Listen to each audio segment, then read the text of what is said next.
G Mohanji വിശുദ്ധിയുടെ ശക്തി വായന തുടരുന്നു. അധ്യായം 8 മോഹവിമുക്തി. ചോദ്യം: എനിക്ക് അസാധാരണമായ ഒരു അനുഭവം ഉണ്ടായി. കഴിഞ്ഞ 2 വർഷങ്ങളായി ഒരു ഗുരുവിനെ ആത്മജ്ഞാനം സിദ്ധിച്ചവനായി കരുതി അദ്ദേഹത്തിൻ്റെ നിർദ്ദേശങ്ങളെ ഞാൻ അനുസരിക്കുകയായിരുന്നു. ഞാൻ നല്ലതുപോലെ പുരോഗമിച്ചുകൊണ്ടിരുന്നു എന്ന് ഞാൻ വിശ്വസിച്ചു. പലതവണ ശ്രമിച്ചെങ്കിലും എനിക്ക് അദ്ദേഹത്തെ ഒരിക്കലും കാണാൻ കഴിഞ്ഞില്ല. അടുത്തിടെ ഞാൻ അദ്ദേഹത്തെ കണ്ടു. ഞാൻ ഞെട്ടിപ്പോയി. അദ്ദേഹം ഞാൻ വിചാരിച്ചതുപോലെ ഒന്നും ആയിരുന്നില്ല. എൻ്റെ മനസ്സിൽ പുതുതായി ഉണ്ടായ അദ്ദേഹത്തിൻ്റെ ചിത്രം കാരണം അദ്ദേഹം നിർദ്ദേശിക്കുന്ന അഭ്യാസങ്ങൾ ശീലിക്കുവാൻ ഇപ്പോൾ എനിക്ക് കഴിയുന്നില്ല. എന്നെ സഹായിക്കാമോ? ഉത്തരം: ഇത് സ്വാഭാവികമാണ്. ഒരു യഥാർത്ഥ ഗുരു അദ്ദേഹത്തിൻ്റെ ശരീരത്തിൻ്റെ പരിധികൾക്ക് അതീതനാണ്. നമുക്ക് അതിനുള്ള കഴിവും ക്ഷമയും അർപ്പണവും ഉണ്ടെങ്കിൽ അദ്ദേഹത്തിൻ്റെ സാന്നിധ്യം അറിയുവാൻ കഴിയും. നമുക്ക് അനുഭവപ്പെടുന്നത് അത്രയും പരമാർത്ഥമായി തോന്നുന്നു. നാം നേരിട്ട് കാണുമ്പോൾ നമ്മുടെ ഇന്ദ്രിയങ്ങൾ അത് ഏറ്റെടുക്കുന്നു. ബോധമനസ്സിൽ നാം സൂക്ഷിക്കുന്ന നിബന്ധനകൾ ഉപയോഗിച്ചുകൊണ്ട് നമ്മുടെ ബോധമനസ്സിൻ്റെ പതിവായ നിർണയരീതി അദ്ദേഹത്തെ ഇനം തിരിക്കുന്നു. ഇതിന് ഗുരുവിൻ്റെ ഔന്നത്യവുമായി ഒരു ബന്ധവുമില്ല. കീറ്റ്സിൻ്റെ ഒരു പദ്യമുണ്ട്: കേട്ട ഗാനങ്ങൾ മധുരമാണ്, കേൾക്കാത്തവ മധുരതരവും. നമ്മുടെ കാഴ്ച അഥവാ സങ്കല്പം പ്രതിച്ഛായകളെ ഉണ്ടാക്കുന്നു. വലിയ പ്രതിച്ഛായകളെ, ഉള്ളതിനേക്കാൾ വലിയ പ്രതിച്ഛായകളെ. അതിന് കാരണമായ രൂപത്തെ നേരെ കാണുമ്പോൾ നമുക്ക് മോഹഭംഗം ഉണ്ടായേക്കാം. നാം കാണുന്നത് നമ്മുടെ സങ്കല്പത്തിന് യോജിച്ചതായിരിക്കണമെന്നില്ല. ഒരു ഗുരുവിൻ്റെ ചൈതന്യം അദ്ദേഹത്തിൻ്റെ ശരീരത്തിൻ്റെ അതിരുകൾക്ക് അതീതമാണ്. ഷിർദി സായിബാബയും ഇതുപോലെ ജനങ്ങളെ മോഹഭംഗപ്പെടുത്തിയിരുന്നു. ജനങ്ങൾ വലിയ പ്രതീക്ഷകളോടെ വന്നു. ബാബ ഏത് സാധാരണക്കാരനേക്കാളും സാധാരണമായി പെരുമാറി. ജനങ്ങൾ ആശയക്കുഴപ്പത്തിലായി. മോഹഭംഗം ഉണ്ടായി. ആത്മാർത്ഥമായി എത്തുന്നവരെയും യാദൃച്ഛികമായി വരുന്നവരെയും വേർതിരിക്കുവാൻ ഗുരുക്കന്മാർ ഉപയോഗിക്കുന്ന ഒരു മാർഗം കൂടിയാണ് ഇത്. ആകസ്മികമായി എത്തുന്നവർ ധാരാളമുണ്ട്. അവർക്ക് പലപ്പോഴും ഒരു മനുഷ്യനിൽ ഒരു ഗുരുവിനെ കാണാനുള്ള കണ്ണ് ഉണ്ടായിരിക്കുകയില്ല. അവർ അഹംബോധത്തിൻ്റെ തലത്തിൽ നിന്നുകൊണ്ട് പ്രവർത്തിക്കുന്നു. തങ്ങളുടെ ധാരണയും തത്സമയ യാഥാർത്ഥ്യവുമായി പൊരുത്തപ്പെടുത്താൻ അവർ ശ്രമിക്കുന്നു. പൊരുത്തപ്പെടുന്നുവെങ്കിൽ അവർ അവിടെ തങ്ങുന്നു. പൊരുത്തപ്പെടുന്നില്ലെങ്കിൽ അവർ വിട്ടുപോകുന്നു. ക്ഷമയോ പ്രകടമല്ലാത്തതിനെ കാണാനുള്ള കഴിവോ അവർക്കില്ല. ഇന്ദ്രിയങ്ങൾക്ക് പരിമിതികളുണ്ട്. ബോധമനസ്സിനും പരിമിതികളുണ്ട്. ഒരു ഗുരുവുമായി ബന്ധപ്പെടണമെങ്കിൽ നമുക്ക് പരിമിതമായ ഇന്ദ്രിയങ്ങൾക്ക് അതീതമായി പോകേണ്ടതുണ്ട്. ഞാൻ മുമ്പ് പറഞ്ഞതുപോലെ ഒരു യഥാർത്ഥ ഗുരു ഒരു നല്ല കണ്ണാടി മാത്രമാണ്. അദ്ദേഹം നിങ്ങളെ തന്നെ പ്രതിഫലിപ്പിക്കും. ശരിയായ പ്രതിബിംബം. നിങ്ങൾ കാണുന്നത് നിങ്ങൾക്ക് ഇഷ്ടപ്പെടുന്നില്ലെങ്കിൽ കണ്ണാടിയെ കുറ്റപ്പെടുത്തരുത്. നിങ്ങളുടെ അകത്തും പുറത്തും കഴിയുന്നത്ര മാറ്റങ്ങൾ വരുത്തുക. വീണ്ടും നോക്കുക. അകത്തെ കലാപങ്ങൾക്ക് നാം പുറത്തുള്ളവയെ കുറ്റപ്പെടുത്തുന്നു. വാസ്തവത്തിൽ അത് നേരെ വിപരീതമാണ്. നമ്മുടെ അകത്തെ കലാപങ്ങൾ പുറത്തെ ലോകത്തിൽ പ്രതിബിംബിക്കുന്നു. ഗുരുക്കന്മാർ നിങ്ങളുടെ മുമ്പിൽ കണ്ണാടി പിടിക്കുക മാത്രം ചെയ്യുന്നു. ഒരിക്കൽ മാത്രം നോക്കുക, പിന്നെ കണ്ണാടി കടന്നു പോകുക. അപ്പോൾ നിങ്ങൾ നിങ്ങളെ കൂടുതൽ നന്നായി മനസ്സിലാക്കും. ഗുരുക്കന്മാർ ഒരിക്കലും അവരുടെ പ്രതിച്ഛായയെ നിങ്ങളുടെ മേൽ അടിച്ചേൽപ്പിക്കുന്നില്ല. സ്വയം കാണുവാൻ നിങ്ങളെ അനുവദിക്കുക മാത്രം ചെയ്യുന്നു. നിങ്ങൾ നിങ്ങളുടെ ശരിയായ പ്രതിബിംബം കാണുന്ന നിമിഷം ഗുരുവിൻ്റെ പ്രതിബിംബവും കാണും.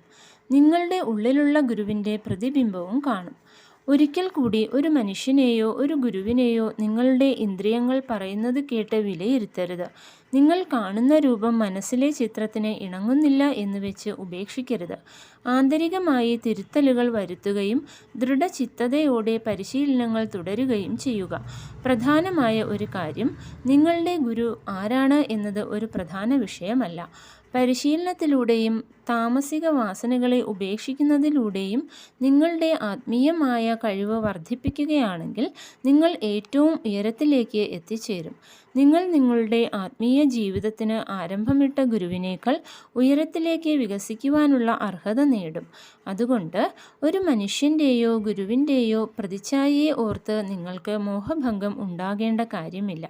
നിങ്ങളുടെ ആത്മീയ പരിശീലനങ്ങൾ നിർത്തുവാൻ അത് ഒരു കാരണമാക്കി എടുക്കരുത്. മനസ്സിലുള്ള പ്രതിബിംബങ്ങളെ എല്ലാം ഉപേക്ഷിച്ച് രൂപമില്ലാത്തതിലേക്ക് എത്തിച്ചേരുക. നിങ്ങൾ നിങ്ങളെ തന്നെ, നിങ്ങളുടെ ആത്മാവിനെ കാണും.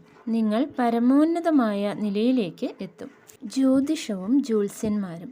ജ്യോതിഷം ഒരു ശാസ്ത്രമാണ്, അതിനെ ഞാൻ ബഹുമാനിക്കുന്നു. എന്നുവെച്ച് എൻ്റെ ജാതകം നോക്കാനായി നിങ്ങളുടെ ജ്യോത്സ്യനെ എൻ്റെ അടുത്തേക്ക് അയക്കരുത്. നിങ്ങളുടെ ജാതകം പരിശോധിപ്പിച്ച് തൃപ്തിയടയുക. ജ്യോതിഷികളിലോ കൈനോട്ടക്കാരിലോ മുഖലക്ഷണം പറയുന്നവരിലോ എനിക്ക് താല്പര്യമുണ്ടെന്ന് നിങ്ങൾക്ക് തോന്നാൻ കാരണമെന്താണ്?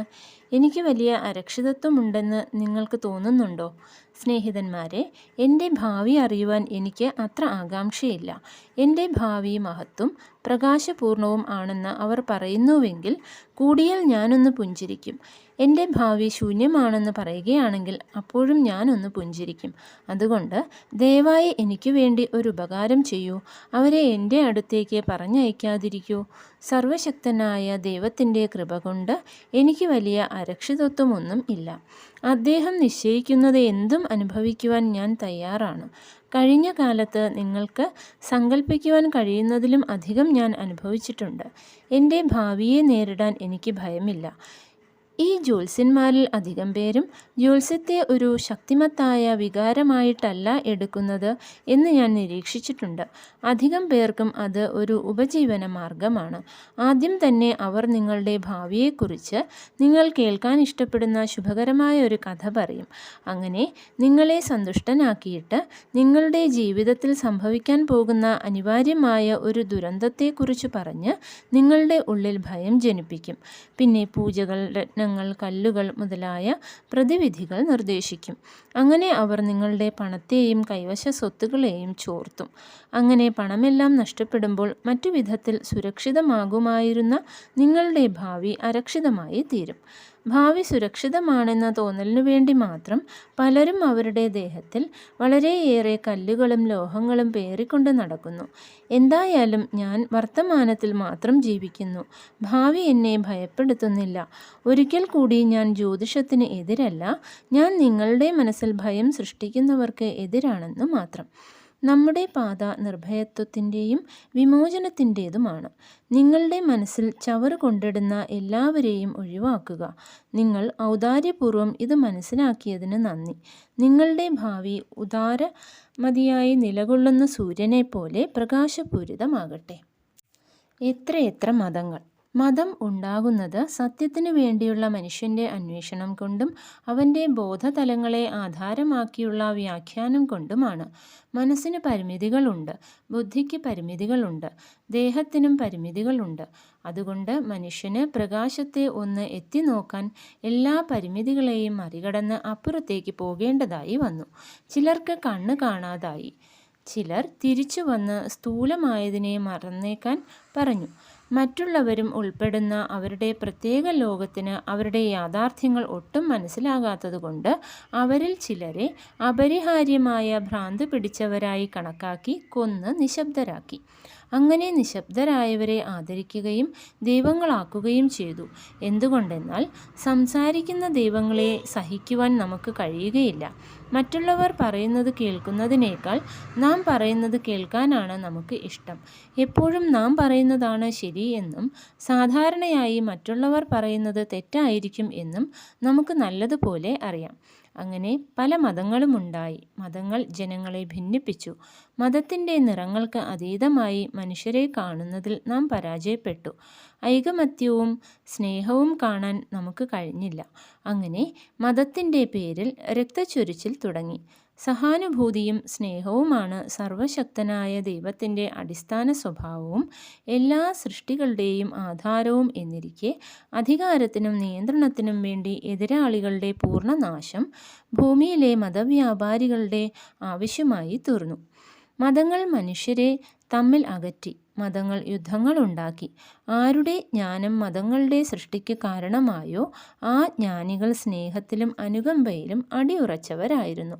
ആദ്യം തന്നെ നാം അവരെ ഇല്ലാതാക്കിയതുകൊണ്ട് അവർ പഠിപ്പിച്ച പാഠങ്ങളെ നമ്മുടെ രീതിയിലോ നമ്മുടെ ഇഷ്ടം പോലെയോ വ്യാഖ്യാനിക്കാൻ നമുക്ക് കഴിഞ്ഞു.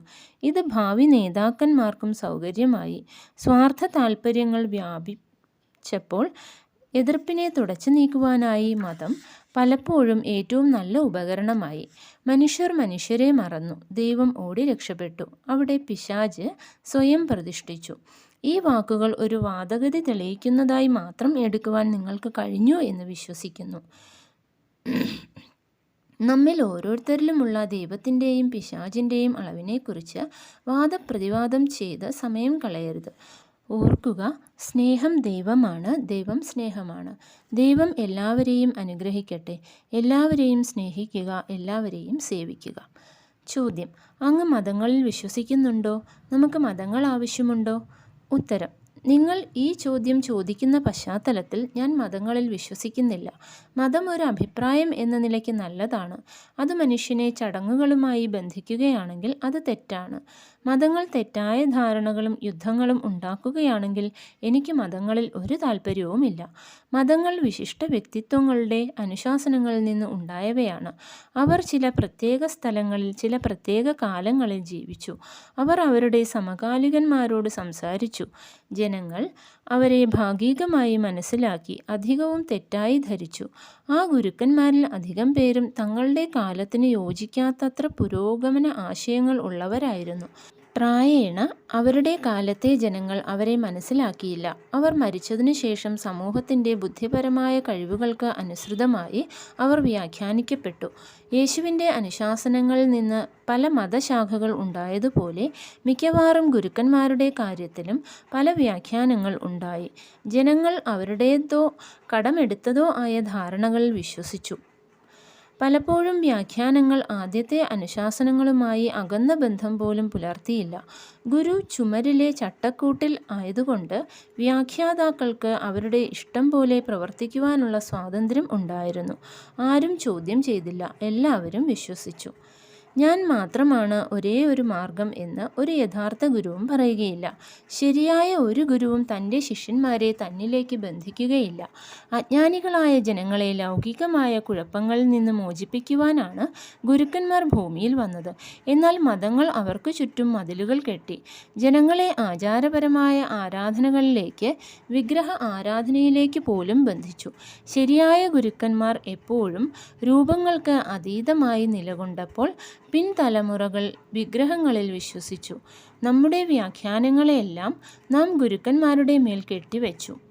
അവർ ജീവിച്ചിരിക്കുന്ന ഒരു പ്രത്യേക കാലഘട്ടത്തിലേക്ക് മാത്രം ഉപയുക്തമായ സാന്ദർഭികമോ ആത്മനിഷ്ഠമോ ആയ ശിക്ഷണങ്ങൾ പോലും കാലത്തിന് അതീതമായി പൂർണ്ണമായും വ്യത്യസ്തമായ ഒരു കാലഘട്ടത്തിലേക്ക് വലിച്ചു നീട്ടി മതപരമായ അനിവാര്യതയായി നടപ്പാക്കി.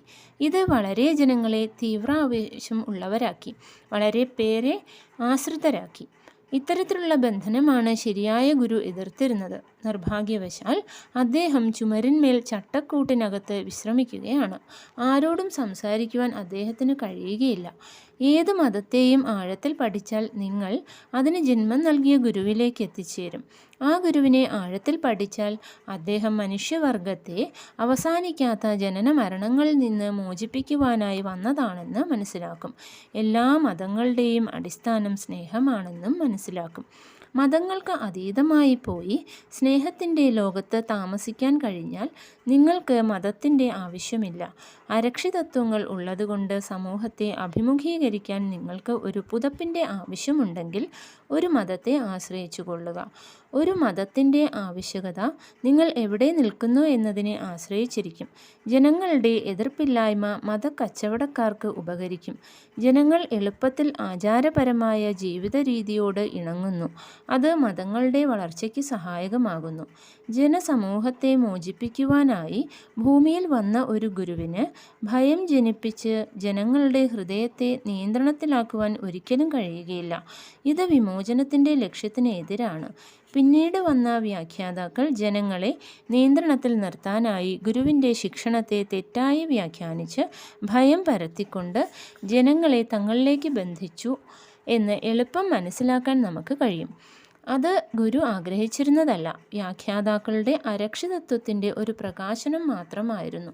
നിങ്ങളുടെ തീരുമാനങ്ങളിൽ ആത്മാവ് ഇടപെടാത്തതുപോലെ ഒരു യഥാർത്ഥ ഗുരു ജനങ്ങളെ അവരുടെ യാഥാർത്ഥ്യങ്ങളെ അനുഭവിക്കാനും അവരുടെ സ്വന്തം പാതയിൽ സഞ്ചരിക്കാനും അനുവദിക്കുന്നു. അവർ ഒന്നും തടസ്സപ്പെടുത്തുന്നില്ല. അതുകൊണ്ട് മതം നിങ്ങളുടെ ഉയർച്ചയെ സഹായിക്കുന്നുവെങ്കിൽ അതിന് ഗുരുവിന് നന്ദി പറയുക.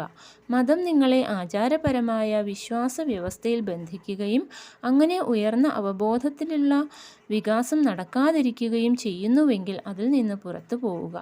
നിങ്ങൾക്ക് ആ മതം ആവശ്യമില്ല. നിങ്ങളുടെ ആത്മാവ് തന്നെയാണ് നിങ്ങളുടെ ദൈവവും മാർഗദർശകനും. നിങ്ങൾ അടുപ്പം പുലർത്തേണ്ടത് നിങ്ങളുടെ ആത്മാവിനോട് മാത്രമാണ്. ദൈവം എല്ലാവരെയും അനുഗ്രഹിക്കട്ടെ. ജയ് മോഹൻജി. Thank U.